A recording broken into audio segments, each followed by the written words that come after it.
스바냐 3장 17절입니다. 너희 하나님 여호와가 너희 가운데 계시니 그는 구원을 베푸실 전능자시라.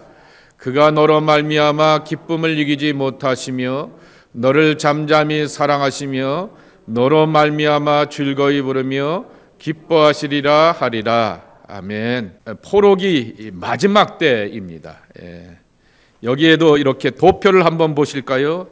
첫 번째가 왕국 시대 때 활동하게 되었던 예언자들이 있다 그랬습니다. 그래서 이때 구약에 나오게 되는 예언자가 몇 명이에요? 여기 성경책에 나오게 되는 예언서가 17 많죠? 5은 대예언서, 그리고 이 12개는 소예언서 이렇게 있게 되는데요. 보게 되면은 왕국 시대입니다. 이 왕국 시대라는 얘기는 남유다 왕국과 북이스라엘 왕국이 있을 때입니다. 아직 두 나라가 갈라지긴 했지만은 남과 북으로 갈라졌던 거, 그는 우리나라가 갈라지듯이 그렇게 어떠한 정치적인 야망을 따라서 갈라지게 되었습니다. 그런데 남북에 활동하게 되었던 예언자들을 우리는 잘 알고 있죠. 호세아와 아모스, 그리고 엘리야와 엘리사 같은 이들은 북이스라엘이었지만은 나머지의 대부분의 예언자들은 남쪽에서 활동하게 되었다입니다. 그래서 교재 잘 보지도 않았지만은 요엘, 미가, 오바다, 스바냐 같은 사람들, 나움 같은 사람들 이때 활동하게 되었고요. 그리고 그 다음에 바벨론 포로기에 활동하게 되었던 사람이 있습니다. BC 732년에 의하여서 시리아가 멸망한 게 아니라 시리아에 의해서 북이스라엘이 멸망하게 되었던 것이죠. 여기죠. 아수르에게 멸망했다 이렇게 나오자. 아수르에게 멸망하게 되었고 BC 586년 요때 이제 남유다가 망하게 되었습니다. 요때 활동하게 되었던 선지자들이 이렇게 있게 되죠. 요 앞에 선지자들은 여기까지 위에서부터 아래로 이렇게 긋습니다. 보게 되면은 아모스, 호세아, 요엘, 이사야, 미가, 오바다, 요나 같은 사람이 있고요. 요 포로기에 또한 활동하게 되었던 선지자들, 포로기 여기서부터 여기까지. 그런데 특별히 우리가 집중하게 되는 것은 바벨론 포로 때인 것이죠. 바벨론 포로 때. 근데 가장 논쟁이 되는 책이 요 책입니다. 이사야가 몇 권이에요? 성경의 요약판이라 그러잖아요. 그래서 66장까지 있어요. 66장까지 있는데 앞에 부분은 여기 비슷한 패턴이에요.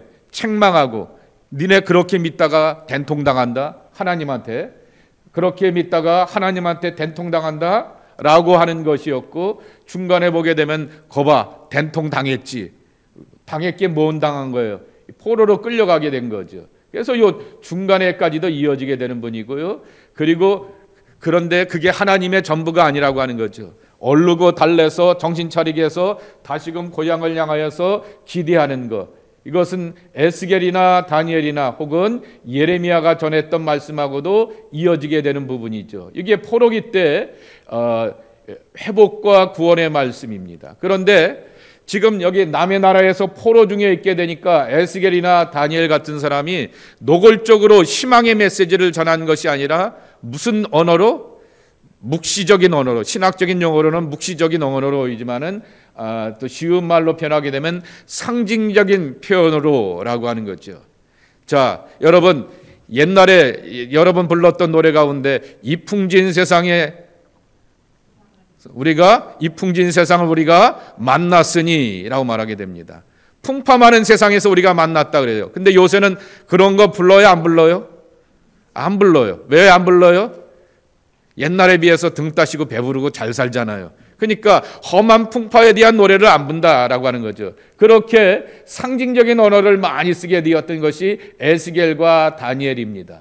그래서 이것을 전문 용어로는 묵시문학이라고 말하게 되는데, 요 비슷한 패턴을 따르고 있는 신약 성경이 뭐라 그랬어요? 요한 계시록입니다. 계시록도 보게 되면은 요한계시록에 바벨론이란 나라는 이미 500년 전, 600년 전 나라인데 바벨론이 등장하게 되고 그 바벨론을 향하여서 음녀야라고 말하게 되면서 그 말하게 됩니다. 근데 성서학자들은 다 한결같이 똑같이 말해요. 그 바벨론이라고 하는 나라는 바벨론 500년 전에 그 나라를 말하는 것이 아니라 노마 정부와 음료라고 말하게 되는 것은 노마의 황제를 향하여서 지적하고 비난하는 것이다 말하게 되지만은 앞에다 대놓고 노마 황제야, 너희들은 정말 가늠한 여인과 같이 절망하고 하나님 앞에 심판당하고 죽을 것이야 라고 그런 말을 함부로 하지 못하게 됩니다. 그런 말을 하게 되면은 노마의 핍박을 받기 때문인 것이죠. 그래서 상징의 언어를 쓰게 되는 것처럼 에스겔과 다니엘도 이와 같은 상징의 언어를 쓰게 된다라고 하는 것입니다. 그리고 이제 오늘 보게 될 것은 바벨론이 이제 멸망하게 되었어요. 그리고 고레스에 의하여서 BC 536년 이제서부터 바벨론에서부터 집으로 오게 되었어요. 그래서 지난주에 우리가 부르게 되었던 바벨론의 노래 기억하시죠? 그리고는 그때 나오게 되었던 성경의 주요 성경이 학개, 스가랴, 말라기입니다. 스가랴하고 스바냐하고는 연도 차이가 많아요. 한 200년 차이가 나요. 헷갈리지 마시고요. 스가랴는 몇 장까지 있어요? 14장까지 있는 제법 양이 이렇게 있게 되는 책인데 오늘 이 교재를 보게 되면은 학개가 무슨 책이고 스가랴가 무슨 책이고 말라기가 무슨 책이고 얘기를 안 해요. 그런데 한마디로 표현하게 되면은 이 3차에 걸려서 이렇게 포로 생활을 하게 되었던 것처럼 이스라엘 백성들이 고향으로 돌아올 때도 BC 538년에 고레스에 의해서, 이때는 페르시아의 황제입니다. 고레스에 의해서 집으로 가. 정말 하나님의 놀라운 섭리이죠. 이방의 왕이, 황제가 니네들이 원하는 하나님 마음껏 믿어라고 말한 다음에 집으로 가. 그리고 야, 여기 창고에 보게 되니까 니네들이 섬겼던 예루살렘 성전에 저 기구들이 많이 있으니까 그것도 가져가라고 말하죠. 놀라운 일입니다. 그러면서 제일 먼저 그때 지도자가 되었던 이가 바로 수룹바벨이라고 말씀을 드렸습니다. 그래서 수룹바벨 성전을 재건하게 되었죠. 총독의 이름을 따서. 그리고 그때 활동하게 되었던 제사장이 모세의 후계자였던 여호수아가 아니라 또 다른 힘을 갖고 있는 여호수아입니다. 그래서 여기 49,800 얼마 5만 명에 채 안 되는 사람들이 귀환을 하게 됩니다. 그리고 여기에 나와 있는 것처럼 얼마 많지 않게 됩니다. 돌아오게 되었던 사람들이 그렇게 많지 않게 됩니다. 교재도 나와 있는 것처럼 이러한 사람들을 향하여서 남은 자라고 이렇게 부르게 되는데, 이렇게 재건을 하게 되는데 재건하는 것 가운데서 너무나 힘들고 어렵게 되니까 이 방해도 많고, 그리고 공사하는데 너무나 힘들고 괴로우니까 절망하기도 하고 느슨해지기도 하게 되는 거죠. 두 번째로는 그 느슨해지게 되면서 낭망하게 되니까 사람들을 향하여서 다시 한번 정신 차리고 힘내 갖고 성전을 지어봅시다 라고 했던 사람이 다시 한번 첫 번째 도표를 보게 되면은 학개입니다. 학개. 요쪽에 요 학개이고요. 그리고 성전을 다시 재건하게 되는데 너무나 힘들고 이렇게 어려워하게 되니까 말씀을 가지고서 환상과 비전을 보여주면서 용기를 주었던 선지자가 바로 14장까지 있는 제법 긴 분량인데요, 스가랴입니다. 그리고 나서는 성전을 다 짓고 났더니 아이고 성전에 우리가 생겼어. 한번 여쭤볼게요. 우리 교회가 이곳에 들어온 지 15년쯤 됐어요. 자, 15년 됐을 때 여러분 이번에 15년 전에 예배당 처음 사갖고 돌아오니까 기분이 어땠어요? 예? 대답 안 하시려고 그랬어요? 15년 전에 성전 사갖고 오니까 어땠습니까? 째졌다 그러셨어요. 김병자 권사님, 그때 기분이 어떠셨어요? 좋으셨죠? 우리도 우리 예배당이 생겨서 애들이 지들 마음껏 뛰놀 수도 있고 밥해 먹을 수도 있고 냄새 난다고 해서 뭐 이렇게 쿠사리 먹지 않고 눈치 보지 않아도 되고 뭐 여러 가지로 이렇게 좋은 점이 있게 되는데 15년 지나게 되니까 이제 점점 우리가 이것도 사람 사는 공간이라서 쓰는 공간이라서 낡아지게 되고 지저분해지게 됩니다. 그런데 이렇게 스스럽게 느슨해지게 되는 것처럼 말라기 때도 같은 맥락입니다. 갖은 고생과 방해를 다 물리치고 정말 느헤미야와 같은 선지자를 통하여 그렇게 총독을 통하여서 용기와 힘을 얻어갖고 하나님의 집을 아름답게 봉헌해 놓고 나게 되니까 이제 뭐 하면서 예배도 대충 그리고 이렇게 성전을 관리하고 보관하는 것도 대충 그러면서 그 모든 예배의 감격을 잃어버리게 되었던 거죠. 이 선지자들이 항상 오늘 새벽에도 말씀을 드렸지만 선지자들이 항상 똑같은 얘기를 하게 됩니다. 나라가 망할 때도 예배 잘 드려라고 하는 말을 하게 되고요. 나라가 회복될 때도 예배를 살려야 돼라고 하면서 하나님과 나와의 독대하는 이 시간 거룩한 성전을 마음의 성전을 잘 지켜야 돼라고 하는 예배에 강조하게 되었고요. 그리고 또한 다시금 성전을 되찾게 되었을 때도 어떻게 얻은 성전인데 하나님의 집에서 이렇게 예배드리냐라고 하면서 책망하게 되었던 예언자가 말라기입니다.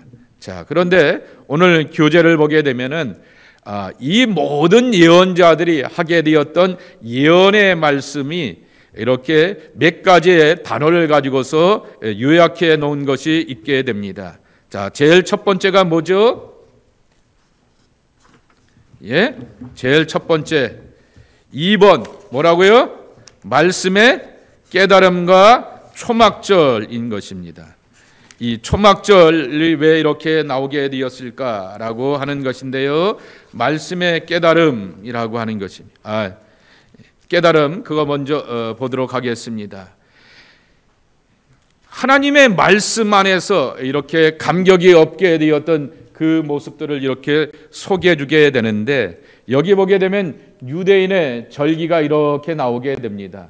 우리하고는 한 석 달의 이러한 갭이 있기 때문에 이러한 차이가 있게 되는데요. 어디 있나? 유이어가 어디 있죠? 지난주 우리가 불임절에 보아야 돼서 보았죠. 불임절에 대해서 이렇게 보았고요.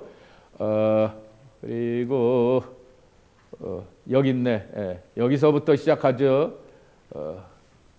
여기에 보게 되면은 유대인의 절기 가운데서 유이어를 뭐라 부르죠? 황진옥 권사님? 로시아나라고 이렇게 부르게 되는데 여기 요 니산월에서부터 이렇게 시작하여서 이렇게 쭉 가게 되는데 12달이 이렇게 가게 되는데 이 절기 가운데서 항상 절기를 따라서 신앙의 이 계절들을 잘 지켜나간다라고 하는 것입니다. 이 사람들도 유목민들이지만은 농사를 짓는 사람들이기 때문에 삶의 자리 속에서 하나님의 임재로 늘 살아가게 되었던 것이죠. 그거는 우리의 삶과도 이렇게 이어지게 되는 것을 볼 수가 있습니다. 우리의 삶의 속에서도 하나님의 인도하심을 늘 우리가 구하며 살게 되는 것이죠. 그래서 제가 지난 주일에는 우리가 그리스도 왕국주일이라고 이렇게 말하면서 교회도 절기가 있다 말하게 되었습니다. 강단포도 이제 지금은 하얀색이에요. 다음 주에는 예수님과 연관된 색이에요. 무슨 색으로 바뀌어요? 보라색으로 바뀌어요. 이런 절기가 이렇게 따라서 바뀌게 되면서 이러한 절기를 이렇게 지켜가게 되고 그저께인가 3일 전에 한국의 절기로는 소설이랍니다. 소설이니까 지금 한국에 지금 눈이 뭐 28cm가 와서 난리가 났다 그러잖아요. 다 그렇게 절기도 이렇게 비슷하게 이어져 가게 되는 것을 볼 수가 있게 되는데 그 가운데서 가장 잊지 말아야 될 절기가 뭐냐라고 하면 유월절입니다. 유월절 혹은 무교절은 같이 이어지게 되는 거죠. 그래서 유월절은 이스라엘 사람들에게 있어서 삶의 시작과 출발이라고 하는 거죠.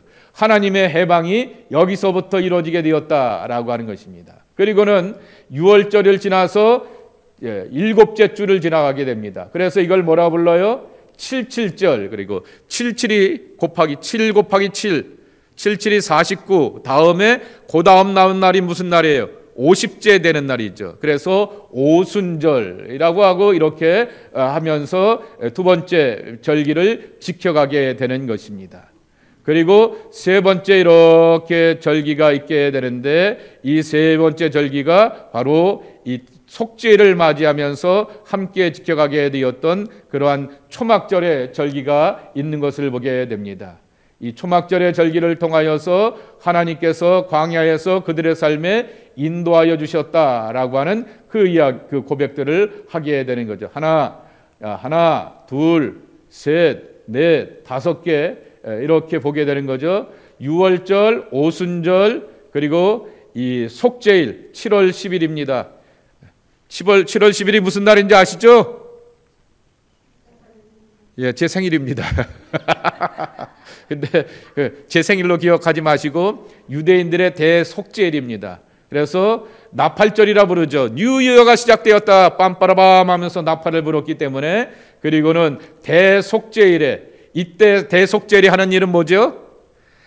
유일하게 제사장도 아니에요. 대제사장 한 사람만이 지성소로 들어가서 하나님 앞에 제사를 드리고 하나님의 속죄함이 우리 가운데 여전히 함께한다라고 하는 것을 확인하게 되는 그러한 절기이죠. 그리고는 수전절이라고 이렇게 말하기도 하게 되고, 이 절기를 통하여서 하나님께서 우리의 삶 가운데서 결실과 열매대로 함께 해주셨다라고 하는 것이고, 그리고 불임절이라고 하는 거죠. 인생은 수많은 제비 뽑기 아닙니까? 풀임, 제비 뽑는다라고 하는 거 아니겠습니까? 제비를 뽑는다는 얘기가 뭐예요? 많은 선택과 결단과 오늘 교회를 갈까 말까, 오늘 저 사람을 만날까 말까, 수많은 일을 결단하고 계획하고 작정하죠. 그 작정을 따라서 미래가 열려지게 되는데, 하나님이 우리의 삶을 향하여서 결단을 향하여서 축복하고 길 열어주지 아니하시면 우리는 미래가 열릴 수가 없다. 그래서 우리는 하나님과 함께 우리의 미래를 열어가겠고, 하나님은 우리의 삶을 구원하시고 해방해 주실 것이다 라고 하는 불임절이 바로 이때의 절기라고 하는 것입니다. 요 5가지 절기 있게 되는데, 그 가운데 보게 되면은 이 대속죄일에 맞춰서 지키게 되었던 초막절이 있게 되는 것입니다. 초막절, 광야에서 하나님께서 우리의 삶을 인도해 주셨음을 기억하게 되는 것인데, 오늘 여기 교재에 보게 되면은 느헤미야서 8장 17절 말씀에 보게 되면, 사로잡혀 갔다가 돌아온 회중이 다 초막을 짓고 그 안에 거하니 눈의 아들 여호수아 때로부터 그날까지 이스라엘 자손이 이같이 행한 일이 없었으므로 그랬습니다. 바벨론의 포로로 돌아오게 되었다가 드디어 예루살렘의 성전도 재건하게 되고 예루살렘 성벽도 재건하여서 안정적으로 정착하며 뿌리 내리게 되었는데, 그때 그들이 하게 되었던 이렇게 행사가 하나 있게 되었는데, 초막절을 지켰다라고 하는 것입니다. 근데 저 초막절 지키는 거를 몇 년 전에 황진옥 권사님이 청년 아이들을 이렇게 삼겹살을 구워준다고 해서 애들과 같이 권사님 댁에 가게 되었더니, 목사님 옆집 좀 보실래요? 라고 하는데 옆집이 유대인 집이더라고요. 근데 그 유대인 집이 그 뒤에 뒷뜰에다가 텐트 쳐놓고 거기서 한 주간 보내더라고요. 초막절이라. 올해 달력으로 보게 되니까 한우카가 뉴이어가 10월 25일이었더라고요. 맞아요? 아니 12월 25일이네요. 그리고 초막절은 10월 16일에서부터 23일까지 지키게 되었다라고 이렇게 말하게 되네요. 자, 느헤미야 한번 8장 17절 읽어보겠습니다. 눈의 아들 여호수아 때부터 그날까지 이스라엘 자손이 이같이 행한 일이 없었으므로 이에 크게 기뻐하며 그랬습니다. 초막절, 그것은 바로 혹은 장막절이라고 말하게 됩니다. 광야에서 하나님께서 초막을 짓고 장막을 짓고 지내는 동안에 지키시고 인도하시고 길을 열어주셨다라고 하는 것이 장막절, 초막절의 뜻인데, 그 하나님의 인도하심에 대하여서 여호수아 때까지는 지켜오게 되었는데 그날까지입니다. 그 중에는 누구도 있어요. 이때 여호사서부터 이 바벨론 포로로 돌아올 때는 다윗도 있고요. 또 누구도 있어요. 또 여러 가지 많은 히스기야도 있고 요시야 왕도 있고 그러는데, 그때까지도 이 사람들 가운데서 이 초막절의 절기를 잃어버리게 되었다라고 하는 것입니다. 한번 따라해 보실까요? 절기의 백성.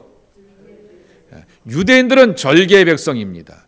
그건 구약 성경은 절기의 신앙을 우리에게 가르쳐 주게 되는 것입니다. 아까 5절기를 이렇게 소개하게 되었던 것처럼 우리 신앙은 신앙의 절기를 지켜가게 됩니다. 그래서 사도 바울이 이렇게 뭐라고 고백하죠? 평강의 주님이 일마다 때마다 뭐라고요? 너희와 함께 계시기를 원하노라 그랬습니다. 내 일이 벌어지게 되었는데 오늘 고치는 일이 있어야 되는 것이고요, 오늘 사람 만나는 일이 있어야 되고요, 오늘 비즈니스가 잘 되는 일마다라고 하는 거죠. 때마다라고 말하게 됩니다. 하나님이 봄에만 나를 축복하시고 겨울에는 남을 나라면 어떻게 해요? 하나님이 겨울에는 나를 챙겨주시는데 여름에 비 오는 날에는 내 삶을 안 챙겨주시면 어떻게 돼요? 그러니 우리는 일마다 때마다 공급하여 주시는 하나님의 평강으로 살아가게 되는 것이죠. 그래서 이 초막절을 지키지 않았다라고 하는 얘기는 결코 이 신앙의 절기들을 깨닫지 못하게 되었는데, 그들이 수문 앞 광장에 모여갖고 하나님의 말씀을 읽고 묵상하는 것 가운데서 우리가 신앙의 절기, 삶의 절기를 다 놓쳐버렸구나라고 하는 것을 깨달았게 되었다라고 하는 것입니다. 그러니 참으로 중요한 것은 하나님의 말씀의 부흥이 삶의 부흥으로 이루어지게 되는 것이고, 하나님의 말씀의 부흥을 경험하게 되면 감사의 신앙으로 나아가게 된다라고 하는 것입니다. 두 번째 큰 타이틀입니다. 남은 자입니다. 이 남은 자 신앙은 창세기서부터 나오게 됩니다. 창세기서부터 요한계시록까지 이렇게 나와 있게 되는 그 고백이 남은 자라고 하는 거죠. 그런데 그 고백 가운데서 창세기의 대표적인 남은 자가 누굴까요? 노아와 그의 가족들이죠. 온 세상은 다 물로 심판하여서 하나님이 한탄하시고 후회하시면서 이것들 다 싹쓸이해 버릴 거야 라고 마음을 먹게 되지만, 노아와 그의 가족들을 구원하셔서 새로운 세계를 열어가시게 되었던 거죠. 당대의 의인이여 완전한 자로서 하나님을 바라보게 되었다라고 하는 것입니다. 이러한 남은 자에 대한 고백들이 계속해서 이어져 나오게 되는데, 이 남은 자에 대한 신앙 고백을 강조하게 되었던 성경이 어디냐라고 하게 되면은 여기 이분의 책에는 예레미야라고 말하게 되는데, 예레미야하고도 또 하나 이어지게 되는 책은 이사야 7장 3절입니다. 제가 이 교재를 보게 되고 왜 예레미야만 강조했지라고 생각하면서 마땅치 않아서 또 봤는데요. 제가 읽겠습니다. 그때의 여호와께서 이사야에게 이르시되 너와 내 아들 수압 야굽은 윗모수도 끝 세탁자의 밭 큰 길에 나가서 아하스를 만나 그랬습니다. 근데 여기 수압 야숲이라고 하는 이름의 뜻이 남은 자가 돌아오리라 라고 하는 뜻을 갖고 있는 사람이라고 하는 것입니다. 그러한 사람들을 가지고서 하나님의 구원을 이뤄간다라고 말하게 됩니다. 그러며 또 하나 남은 자를 통하여서 보여지게 되었던 또 하나의 상징이 있습니다. 따라해 보실까요? 구루터기. 구루터기가 뭐예요? 나무가 싹둥 잘라지게 되었는데 거기서 뭐가 나와요? 새싹이 올라오게 되는 것. 그것을 바로 구루터기라 말하게 되죠. 이스라엘이 멸망한 것처럼 보이게 되고 하나님의 심판에서 모든 것이 끝난 것처럼 보이게 되는데 새싹이 나타난다라고 하는 것처럼 이러한 남은 자들을 가지고서 하나님의 구원이 이루어지게 된다라고 하는 것이죠. 여기에 보게 되면은 수알 야숲, 남은 자가 돌아오리라라고 하는 사람들이죠. 그 사람들이 구루터기가 된다라고 하는 그러한 말씀인 것입니다.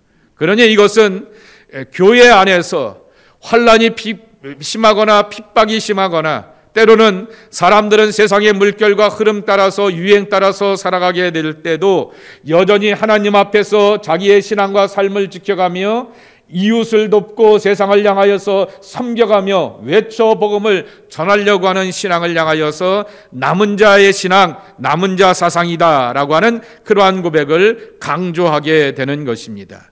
그래서 여기 따옴표에 이런 말이 있게 됩니다.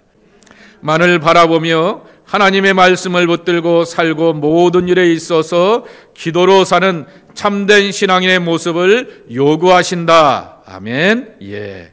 그래서 소돔과 고모라 성에서 의인 10명이 없어서 심판당한다 그랬는데 의인 10명이 있었으면 그들이 소돔과 고모라 성의 남은 자가 되는 것이죠. 요한계시록에 나오는 14만 4천 명에 대한 그 고백도 남은 자 사상에 대한 또 다른 표현이다라고 이렇게 말할 수 있을 것입니다. 창세기서부터 요한계시록까지 남은 자가 이루어지게 되는 그러한 삶에 대하여서 소개하여 주고 있는 것을 볼 수가 있게 됩니다. 네 번째입니다. 누구의 노래요? 종의 노래입니다. 누구를 얘기하는 거예요? 종? 빌립보서 2장의 말씀에 나오게 되었던 예수님을 말하게 되는 것이죠. 그는 근본 하나님의 본체시나 죽기까지 복종하며 자기를 비워서 종의 모습으로 이 땅에 오셨다라고 하는 것이죠. 그래서 대표적인 종의 노래가 이사야서 53장입니다. 이사야에는 4편의 종의 노래가 나온다 그랬어요. 이사야서 42장, 49장, 50장, 52장 13절서부터 53장 12절까지 나오게 되는데, 우리가 전한 것을 누가 믿었느냐? 여호와의 팔이 누구에게 나타났느냐? 그는 주 앞에서 자라나기를 연한 순 같고 마른 땅에서 나온 뿌리 같아서 고운 모양도 없고 풍채도 없은즉 우리의 보기에 흠모할 만한 아름다운 것도 없도다. 그는 멸시를 받아 사람들에게 버림바 되었으며 간고를 많이 겪었으며 질고를 하는 자라. 마치 사람들이 그에게 얼굴을 가린 것 같이 멸시를 당하였고 우리도 그를 귀히 여기지 아니하였도다. 그는 실로 우리의 질고를 지고 우리의 슬픔을 당하였거늘 우리는 생각하기를 그는 징벌을 받아 하나님께 매맞으며 고난을 당한다 하였노라.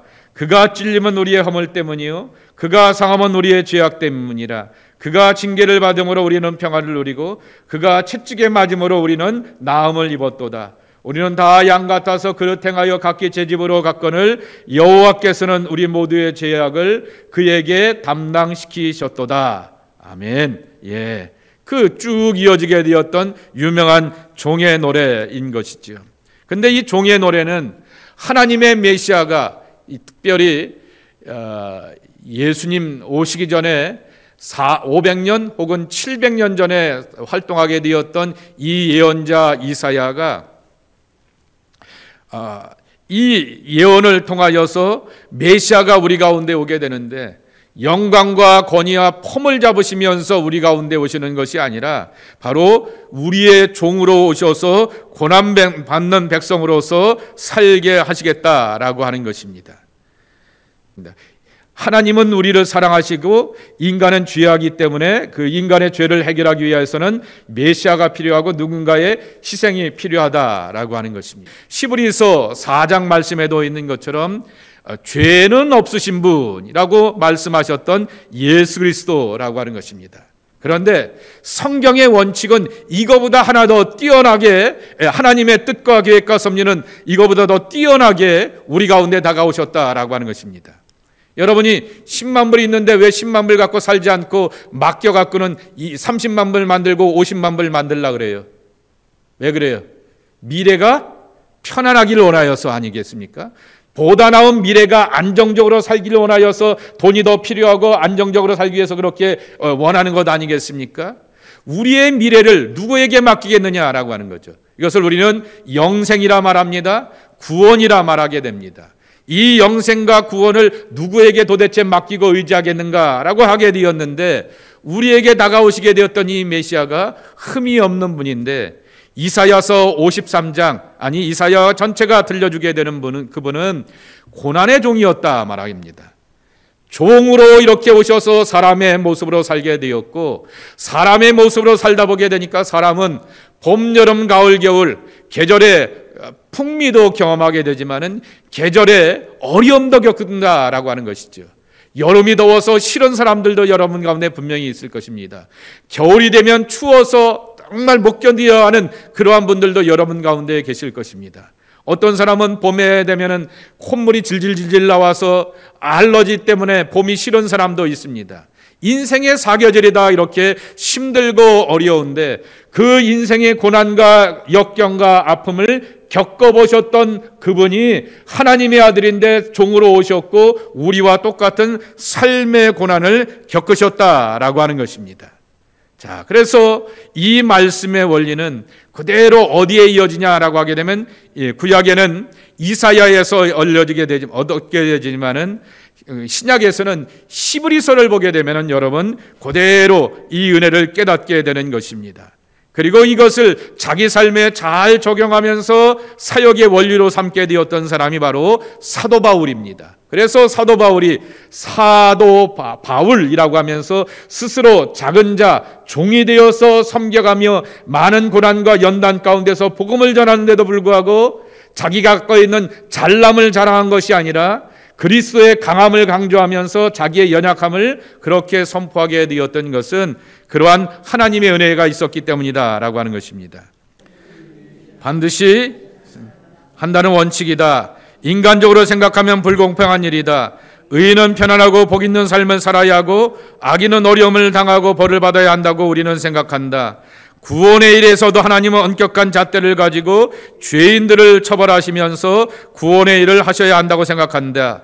그런데 미안하지만 그것은 하나님의 방식이 아니다. 그런 식으로는 절대 구원이 이루어지지 않는다.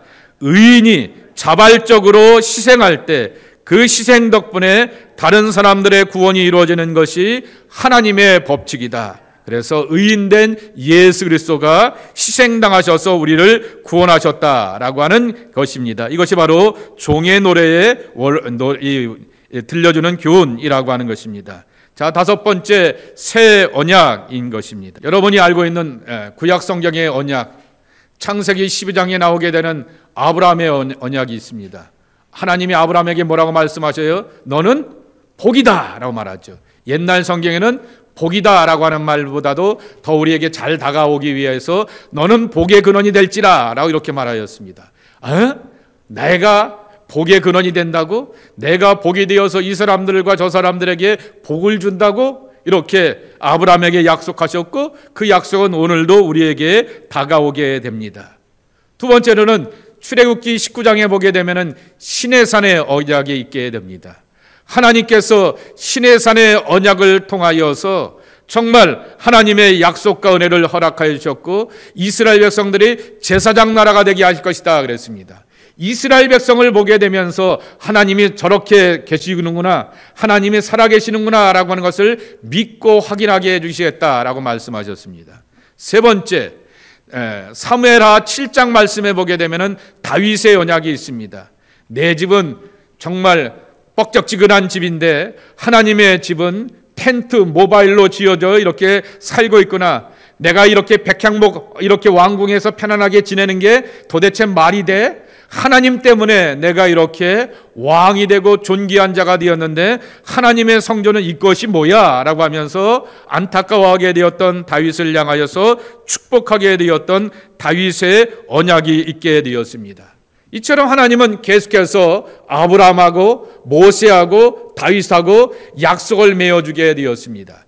그런데 그 사람들이 뭐라고 폼을 잡아요? 우리는 언약의 백성이야. 우리식으로 표현하면은 양반 중에 양반이야. 우리 선산이 얼마나 많은지 알아? 우리 집안에 유명한 사람들이 얼마나 많은지 알아? 폼만 잡아요. 그리고는 삶에 실제가 없는 것이죠.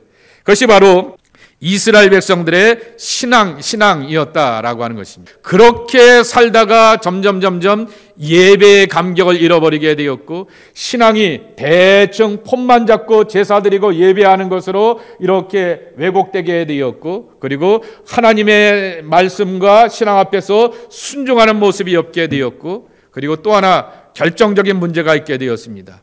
사람과 사람이 살아가는데 저울을 속여요. 이게 문제라고 하는 거죠. 그것을 아모스가 지적하는 거죠.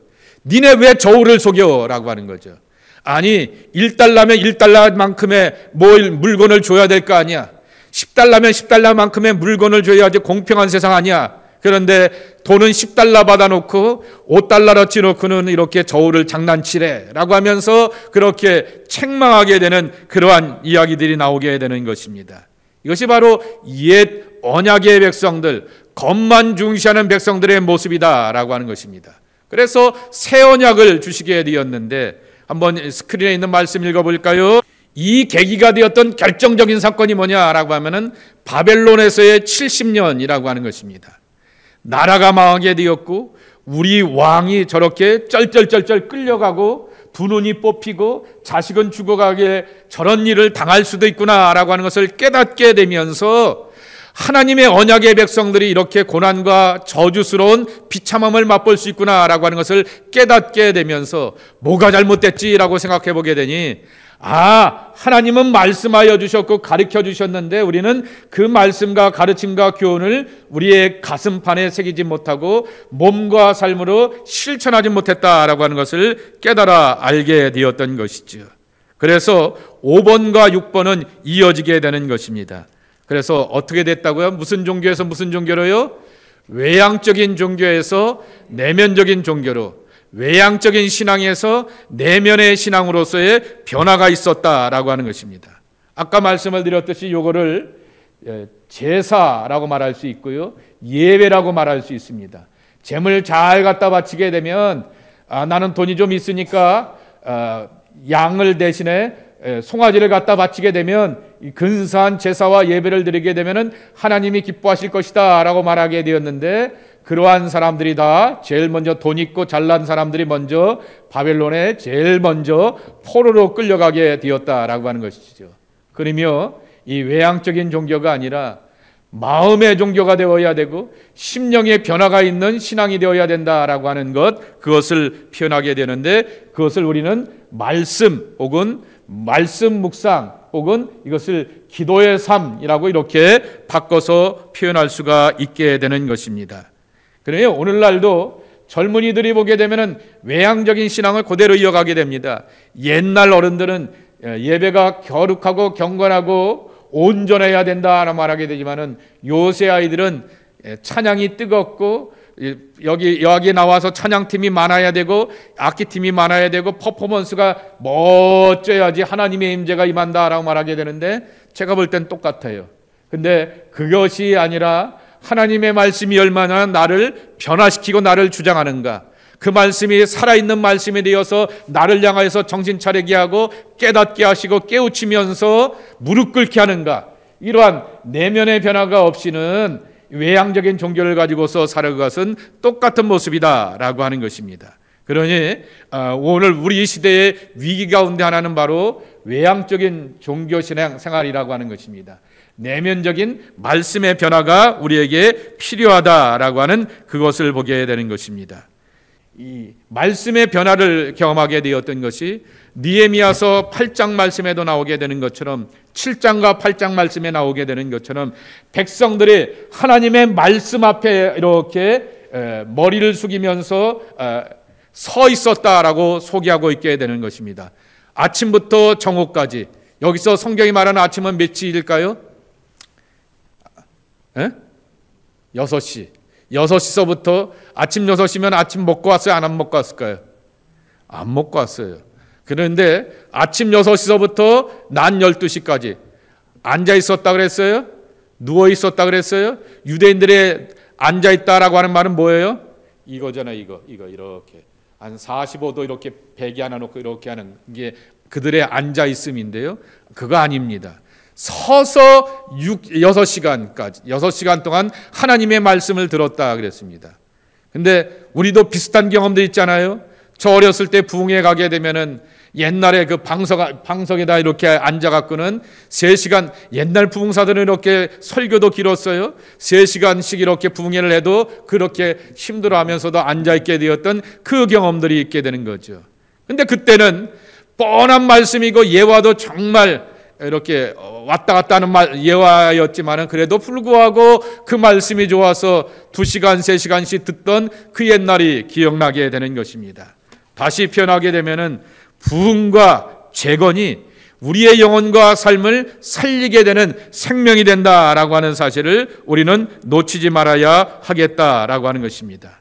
자, 마지막으로 예레미야서 31장 31절서부터 32절 말씀을 보겠습니다. 새 언약을 맺으리라.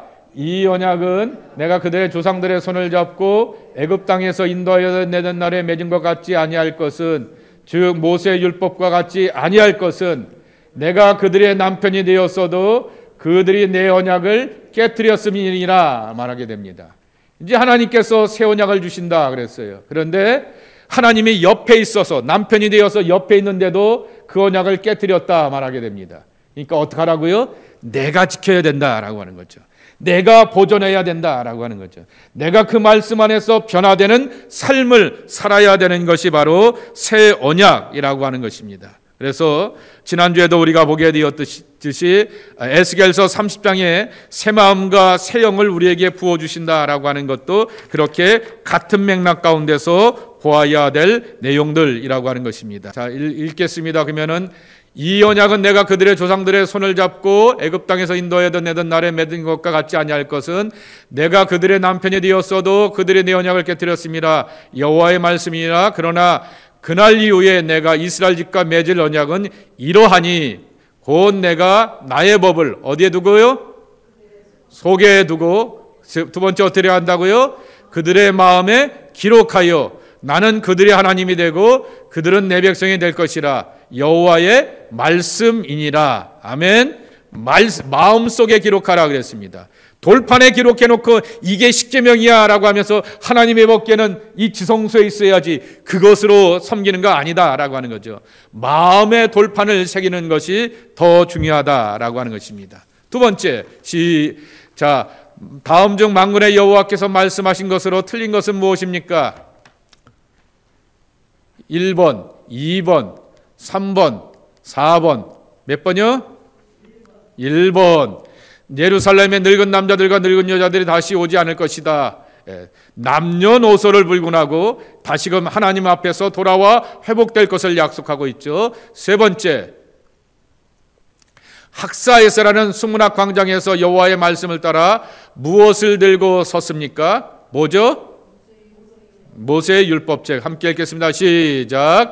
이스라엘 자손이 자기들의 성읍에 거주하였더니 7째 달에 이르러 모든 백성이 일제히 수문 앞 광장에 모여 학사 에스라에게 여호와께서 이스라엘에게 명령하신 모세의 율법책을 가져오기를 청하매 여호와를 아는 것이 너희에게 힘이 되느니라 라고 하여서 여호와를 알자, 하나님의 말씀을 알자라고 하는 말씀을 나눴다라고 하는 거죠.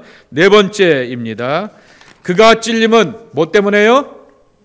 우리의 허물 때문이요. 그가 상함은 우리의 죄악 때문이라. 또 밑에 읽겠습니다. 그가 징계를 받음으로 우리는 평화를 누리고 그가 채찍에 맞음으로 우리는 나음을 입었도다, 받았도다. 이사야서 53장에 나오게 되는 대표적인 고난의 종에 관한 노래입니다. 그러니 이 고난에 관한 이야기를 통하여서 우리는 예수님과 나와의 고난을 연관시켜 가야 되는 것이고요. 이것도 남은 자와 연결시켜 갈 수가 있는데요. 쉽게 말하면 남은 자들이라고 하는 것은 양반이나 귀족이나 이렇게 왕족들이 아니라 평범하면서도 자기 믿음과 신앙을 지켜오게 되었던 사람들, 그러한 사람들을 가지고서 이루어지는 것처럼 삶의 고난 앞에서도 여전히 우리의 신앙을 지켜가는 것이 중요하다라고 하는 것입니다. 자, 다섯 번째, 자기 영혼을 버려 사망에 이르게 하여 많은 사람들의 죄를 담당하며 범죄자를 위하여서 기도하는 이는 누구십니까? 모세? 예레미야? 이사야? 다 신실한 하나님의 종들이지만은 죄를 담당하는 분들은 아니죠. 누구죠? 예수님. 예. 자, 함께 읽겠습니다. 그러므로 내가 그에게 존귀한 자와 함께 몫을 받게 하여 강한 자와 함께 탈취한 것은 나누게 하리니 이는 그가 자기 영혼을 버려 사망에 이르게 하며 범죄자 중 하나로 헤아림을 받았음이니라. 그러나 그가 많은 사람들의 죄를 담당하며 범죄자를 위하여 기도하였느니라. 아멘. 이스라엘의 남은 죄에 대한 설명으로 틀린 것은 무엇입니까? 스바냐서, 아까 여기는 스바냐를 가지고 했어요. 3장 13절입니다. 악을 행하지 아니한다. 거짓을 말하지 않는다. 특별히 율법에 신경 쓰지 않는다. 먹고 누워 있어도 그들을 두렵게 할 자가 없다. 누구예요? 먹고 누워 있으면 뭐가 되는 거죠?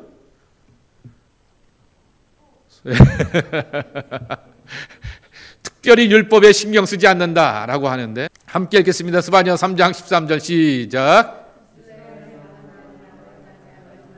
거짓을 말하지 아니하며 입에 거짓된 혀가 없으며 먹고 누울지라도 그들을 두렵게 할 자가 없느니라. 예, 먹고 눕다라고 하는 것은 편안과 안식을 이렇게 표현한 말 같습니다.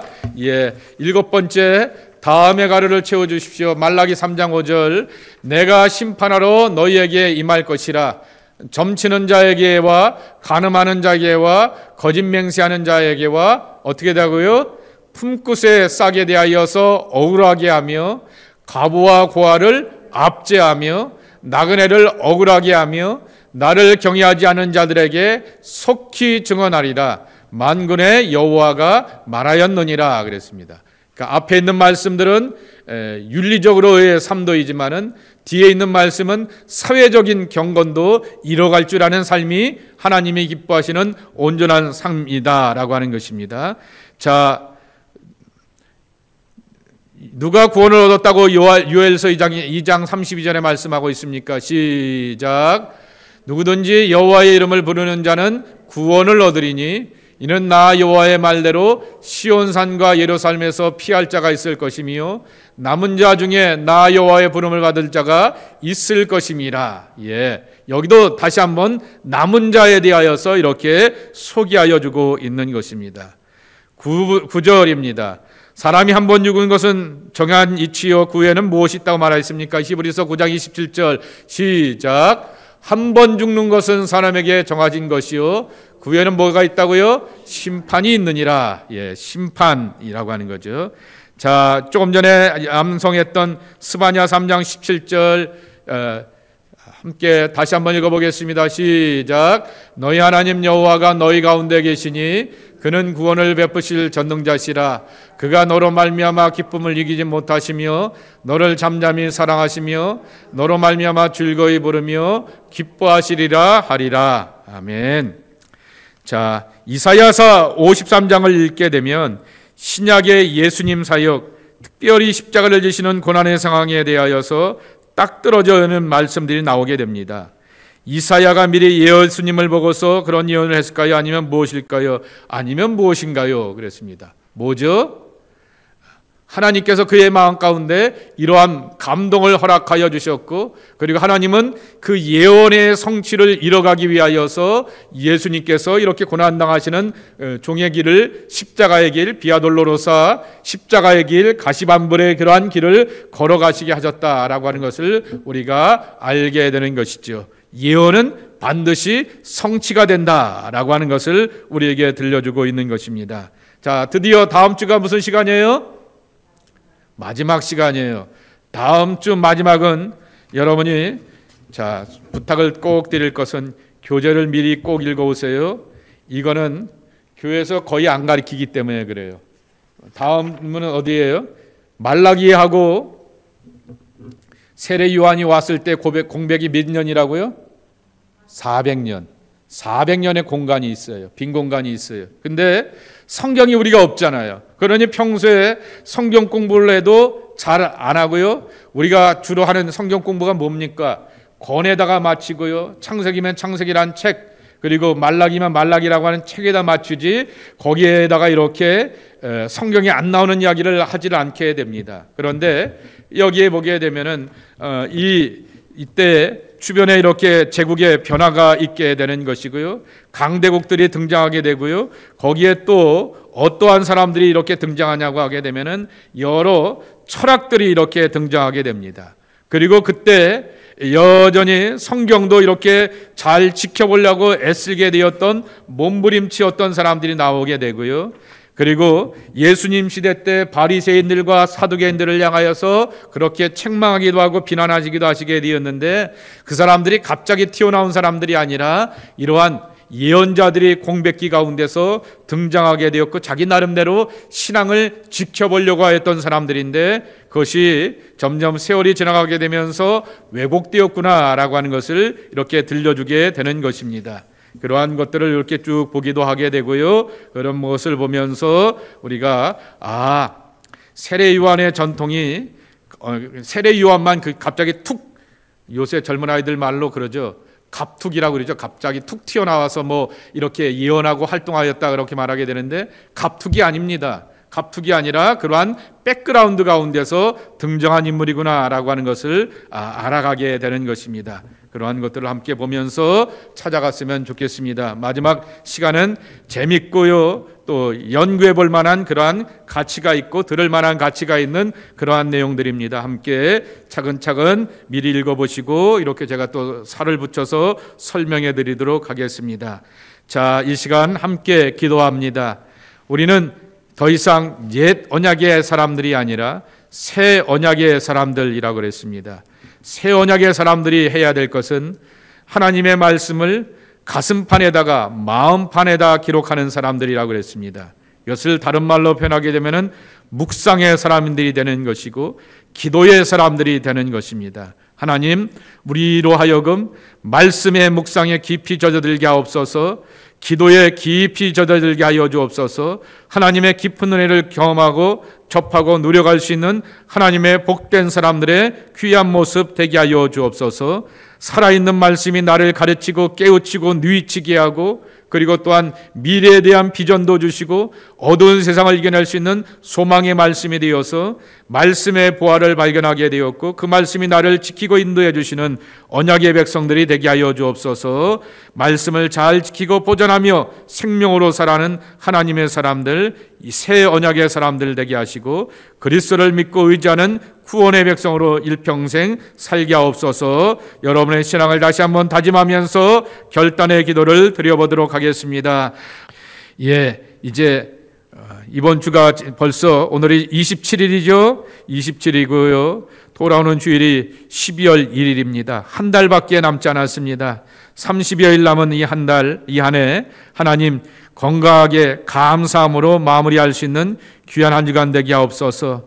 찬송의 하나님, 기도의 하나님, 내 삶에 감사가 가득한 복된 삶이 되게 하옵소서. 하나님의 인도하심으로 승리하는 귀한 삶이 되게 하옵소서.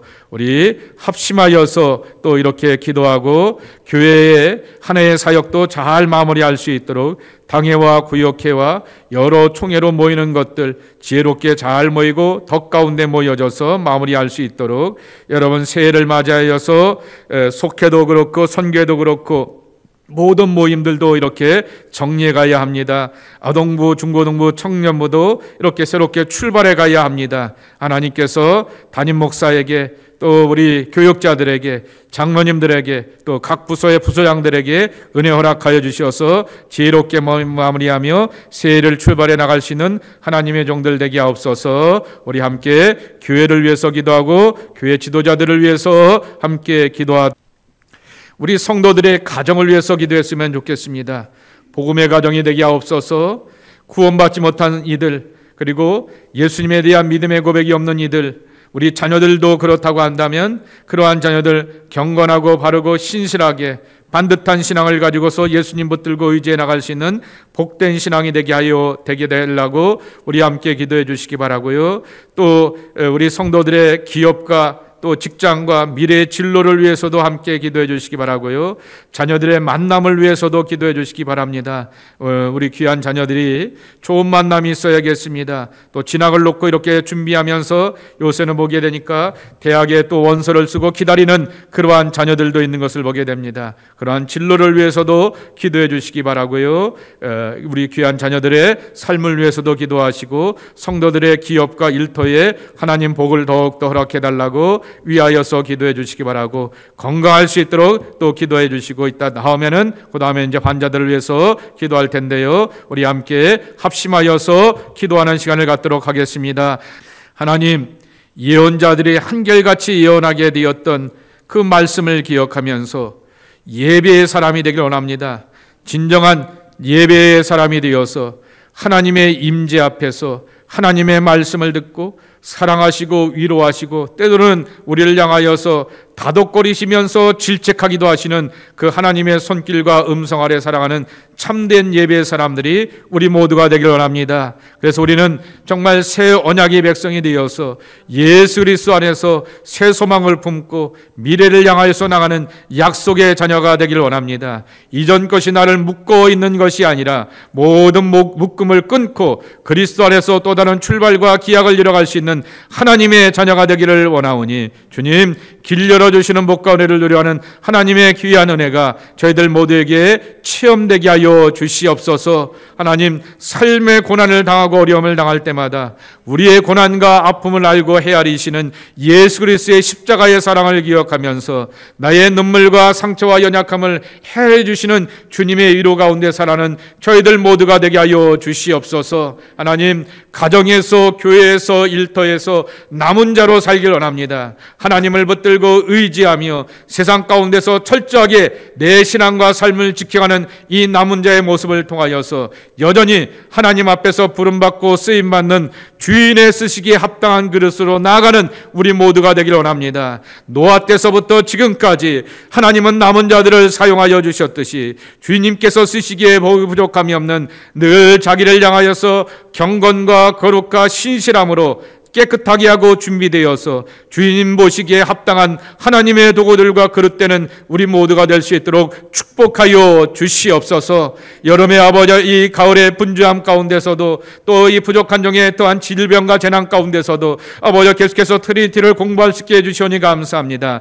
말씀을 떠나지 아니하고 말씀을 붙들고 말씀 안에 거하며 그 말씀이 나를 가르치고 지배하며 다스리며 감동이 되며 변화시켜가는 말씀의 능력을 체험해 나가는 말씀의 보존을 이뤄가는 생명의 사람들이 저희들 모두가 되게 하여 주시옵소서. 감사하고 예수님의 이름으로 축복하며 기도하옵나이다. 아멘.